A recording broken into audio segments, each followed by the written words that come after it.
روح کا تعلق جب تک اللہ سے نہیں جڑتا اس سے بھوک اور پیاس لگتی رہتی ہے. جسم کو جب تک روٹی اور پانی نہ ملے یہ تڑپتا اور پریشان رہتا ہے. جیسے اللہ تعالیٰ نے ہمارے جسم میں روٹی اور پانی کی طلب کو بے ساختہ رکھ دیا ہے. میں بیان کے دوران بھی پانی پی رہا ہوں، آپ دیکھ رہے ہیں کہ میرا حلق سوکھ جاتا ہے، مجھے طلب محسوس ہوتی ہے پانی. حلق سوکھتا ہے پانی کی طرف بھاگتے ہیں، بھوک لگتی ہم روٹی کی طرف بھاگتے ہیں. یہ ایک ایسا اندر میں آٹومیٹک سسٹم ہے کہ ہم اس کو آف نہیں کر سکتے. یہ سوتے سوتے بھی بھوک کی وجہ سے آنکھ کھل جاتی، سوتے سوتے پیاس کی وجہ سے آنکھ کھل جاتی ہے. یہ ایسا خود اللہ تعالیٰ نے ساختہ نظام بنایا ہے کہ آپ اپنے جسم میں روٹی اور پانی کی طلب کو نہیں نکال سکتے. میرے عزیزو، ٹھیک اسی طرح اللہ نے انسانی روح میں اپنی طلب رکھ دی ہے اور اپنے رسول کی طلب رکھ دی ہے. یہ دو طلب ایسی ہیں کہ یہ آپ کے جسم روح سے نکل نہیں سکتی. جیسے بھوکا روٹی نہ کھا لے، پیاسا پانی نہ پی لے، اسے چین نہیں آ سکتا. وہ روح جو اللہ اور اس کے رسول سے نہ آشنا ہے، جب تک وہ وہاں تک پہنچ نہیں جاتی اسے چین نہیں آ سکتا، اس کا اندر پریشان رہے گا. 1997 میں جب جنید جمشید سے میری پہلی ملاقات ہوئی تو اس نے مجھ سے یہ سوال کیا کہ مولوی صاحب، ایک پاکستانی نوجوان جس گلیمر کو خوابوں میں دیکھتا ہے، وہ گلیمر تو مجھے زندگی میں ویسے ہی حاصل ہے. میرے چاروں طرف زندگی کا رقص ہے اور میری زندگی کی ہر خواہش، ہر تمنا پوری ہے. اس کے باوجود میرے اندر اندھیرا ہے، میرے اندر خلا ہے. مجھے لگتا ہے میں وہ کشتی ہوں جس کا کوئی ساحل نہیں، جس کی کوئی سمت نہیں، جس کا کوئی گھاٹ نہیں. یہ کیوں ہے؟ میرے ساتھ تو ایسا نہیں ہونا چاہیے. ایک عام لڑکا تو کہتا ہے ہائے کاش یہ ہوتا، اس کو وہ نہیں ہو رہا تو پھر وہ پریشان ہے، ہائے یہ ہوتا، ہائے وہ ہوتا. تو میں تو ہائے نہیں کرتا ہوں، میری تو ہر لذت اور خواہش میرے سامنے تشتری میں سجا کے پیش کی جا رہی. میں کیوں ایسا کر رہا ہوں؟ میں ہائے ہائے کیوں کر رہا ہوں؟ میرا اندر ویران کیوں ہے؟ میرے اندر میں خلا کیوں ہے؟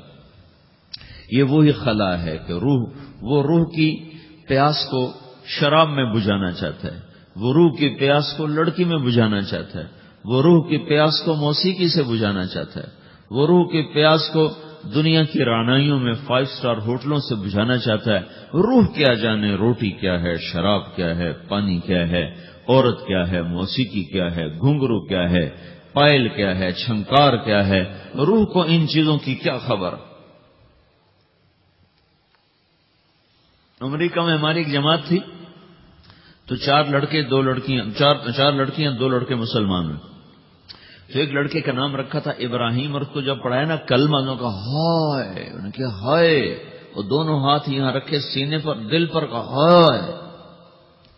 تو ہمارے ساتھی ہیں ڈاکٹر اختر، وہ کہنے لگے کیا ہوا کیا ہوا؟ کہنے لگا جب سے ہوش سنبھالا یہ جگہ خالی تھی، یہ تیرے کلمہ پڑھانے پر بھر گئی ہے کہ میری خوشی سے ہائے نکل گئی. یہ جگہ خالی رہے گی، یہاں شراب نہیں پہنچ سکتی، یہاں نغمہ اور موسیقی نہیں پہنچ سکتی، یہاں تالے لگے ہوئے ہیں، یہاں تک کوئی آواز نہیں جا سکتی. دل کے تاروں پر ایک ہی نغمہ چڑھ سکتا ہے اور وہ اللہ کی یاد کا ہے اور اللہ کی محبت کا ہے اور اللہ کے رسول کی محبت کا ہے. باقی کوئی مضراب ایسا نہیں جو ان تاروں کو چھیڑ سکے. باقی کوئی چیز، آواز ایسی نہیں جو دل کی دنیا پر جا کر دستک دے سکے. یہاں بند دروازے ہیں، یہاں صرف اللہ پہنچے گا، اللہ کا رسول کا تعلق پہنچے گا، باقی کوئی چیز یہاں نہیں جا سکتی. تو چونکہ آج ہمارا علم غلط ہو گیا ہے، اپنے پنکھا بند کرو، ہمارا علم غلط ہو گیا ہے، تو ہم نے ان دنیا کی چیزوں کو سب کچھ سمجھ کر اس کی دوڑ لگانا شروع کر دی ہے. تو روح آسمان سے ہے، اس کا تعلق اللہ سے بناؤ بھائیو. اللہ کا تعلق پائے بغیر نہ کوئی مرد مکمل ہے نہ کوئی عورت مکمل ہے. اور چونکہ براہ راست اللہ کو کوئی پا نہیں سکتا، چونکہ وہ ہمارے سامنے نہیں، اس کے اور ہمارے درمیان لاکھوں کروڑوں پردے حائل ہیں، تو اللہ اپنے بندوں میں سے ایک کو منتخب کر کے اپنا رسول بناتا ہے، اس پر اپنا آپ کھول دیتا ہے، پھر اسے کہتا ہے جا لوگوں کو بتا کہ یہ زندگی اللہ کو پسند ہے.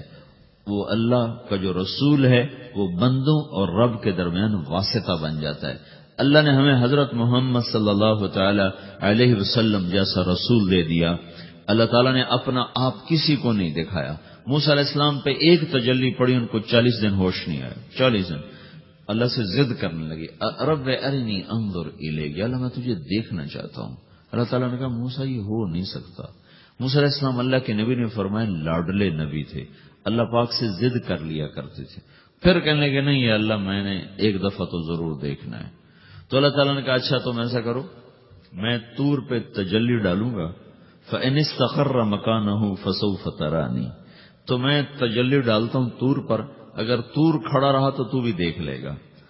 تو اب اللہ خود سامنے نہیں آیا، صرف ایک تجلی اللہ کے عرشوں کے اوپر سے آنا شروع ہوئی ہے، بیچ میں آپ فاصلہ گنے، اور پھر وہ آ کر فلما تجلی ربہ للجبل، پھر وہ جبل پر پہاڑ پر آئی ہے، جعلہ دکا، وہ پہاڑ ریزہ ریزہ ہو کر ہواؤں میں بکھر گیا.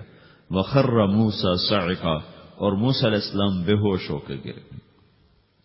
اور جب ہوش آیا فلما افاقا، ہوش آتے کہنے لگے سبحانک یا اللہ تو پاک بے عیب، میں تیرے بارگاہ میں توبہ کرتا ہوں، میں واقعی نہیں دیکھ سکتا ہوں.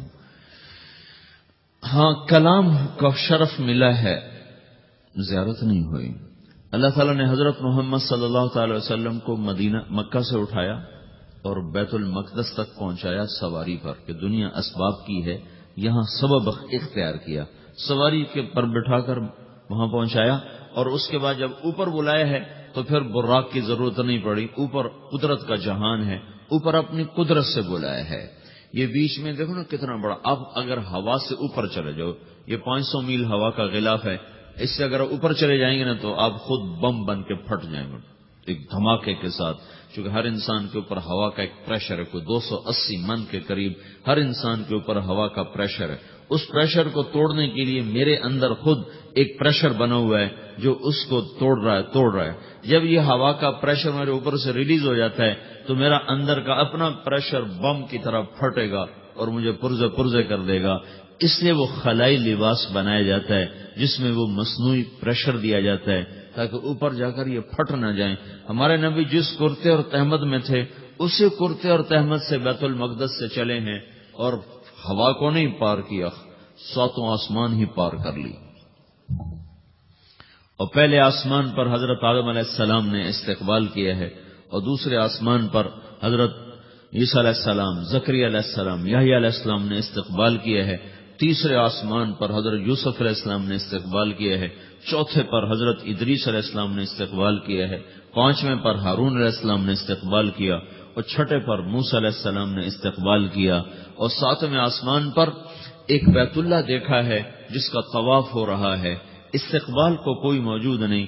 ایک بڑے میاں ایسے ٹیک لگا کے بیت اللہ کی یوں ٹیک لگا کے بیٹھے، گوٹھ مار کے، دونوں ہاتھوں کے ایسے گوٹھ مار کے بیٹھے ہیں. ان کی سفید داڑھی ہے، وہ نہیں اٹھے ہیں. باقی تو نبی بھی سامنے کھڑے ہوتے تھے استقبال کو، لیکن یہ بزرگ نہیں اٹھے ہیں. تو آپ نے پوچھا یہ کون بزرگ ہیں؟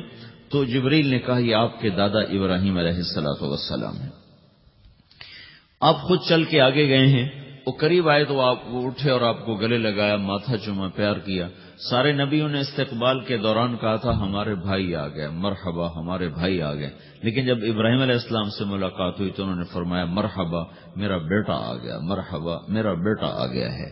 اور یہ جو حالانکہ مرتبہ تو ابراہیم علیہ السلام کا چھوٹا ہے، ہمارے نبی کا مرتبہ بلند ہے، لیکن رشتے میں ابراہیم علیہ السلام کا مرتبہ بلند ہے اور ہمارے نبی کا مرتبہ چھوٹا ہے. ابراہیم علیہ السلام اوپر جا کر دادا بن رہے ہیں اور یہ نیچے پوتا پڑپوتا بن رہے ہیں، تو رشتے کی نسبت میں آپ چھوٹے ہیں وہ بڑے ہیں. مرتبے اور مقام میں تو اللہ کے بعد آپ کا اور آپ کے سامنے کوئی ہے نہیں، بس اوپر اللہ اور نیچے اللہ کا رسول ہے، باقی سبھی نیچے ہیں. لیکن یہ امت کو سبق دینا تھا کہ اللہ تعالیٰ کو معلوم تھا کہ آنے والی یہ جو نسل ہے یہ ماں باپ کے نافرمان ہوں گے، کیونکہ انہیں صرف پیسہ کمانا. آپ کا بھی قصور نہیں، آپ کو ٹیکسٹائل سکھائی جا رہی، کوئی ماں باپ کی تعظیم تو نہیں سکھائی جا رہی ہے. اور خود آپ کے ماں باپ نے آپ کو نہیں بتایا کہ ماں کسے کہتے ہیں، باپ کسے کہتے ہیں. جس چیز نے بتانا تھا وہ آپ نے پڑھا نہیں، وہ تو دین نے بتانا تھا، قرآن نے بتانا تھا، سیرت نبی نے بتانا. وہ سیرت آپ نے پڑھی نہیں، قرآن آپ نے پڑھا نہیں. آپ کا سارا زور لگا پہلے وہ FSC کو پاس کرنے میں، پھر ٹیکسٹائل میں آ گیا تو دھاگا کیسے بنتا ہے، آپ کا سارا علم ہے کہ دھاگا کیسے بنتا ہے. یہ علم آپ نہیں پڑھ رہے کہ انسان کیسے بنتا ہے، یہ مشین کیسے چلتی ہے آپ یہ سیکھ رہے ہیں. یہ انسان کیسے چلے یہ کسی ادارے میں نہیں سکھایا جا رہا. وہ اداروں کا یہ موضوع ہی نہیں کہ انسان بناؤ، اداروں کا موضوع ہے بس روبوٹ بناؤ جنہیں بس دھاگا بنانا آتا ہو، کسی کو دوائی بنانی آتی ہو، کسی کو حل بنانا آتا ہو، کسی کو بم بنانا آتا ہو، کسی کو کپڑا بنانا آتا ہو، کسی کو لوہا بنانا آتا ہو، کسی کو سونا ڈھالنا آتا ہو، کسی کو زمین کا سینہ چیرنا آتا ہو. تو یہ جو ضروریات زندگی ہیں یہ مقاصد میں تبدیل ہو کر ہم معیار انسانیت سے انتہائی پستیوں میں چلے گئے ہیں اور پتہ نہیں کہاں جا کے گم ہو گئے.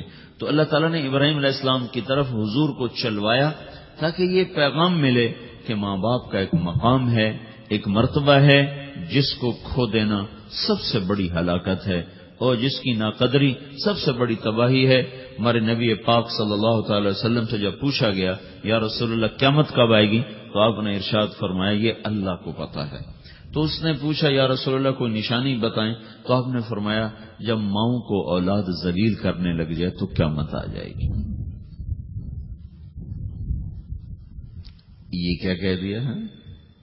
حالانکہ آپ نے صاف کہا ہے جب دنیا میں ایک آدمی بھی اللہ کا نام لینے والا باقی نہیں بچے گا تو قیامت آ جائے گی.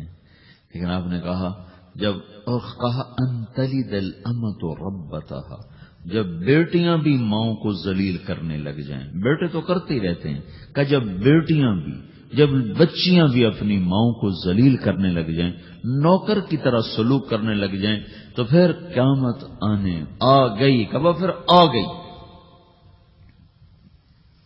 ایک لڑکی اپنی ماں کو کہہ رہی تھی بکواس نہ کر، میں سن رہا تھا میرے سامنے کی بات، اور اپنی ماں کو کہہ رہی تھی بکواس نہ کرو تو اس کے آنسو ایسے ڈھلک کر اس کے گالوں پر نیچے جا رہے تھے.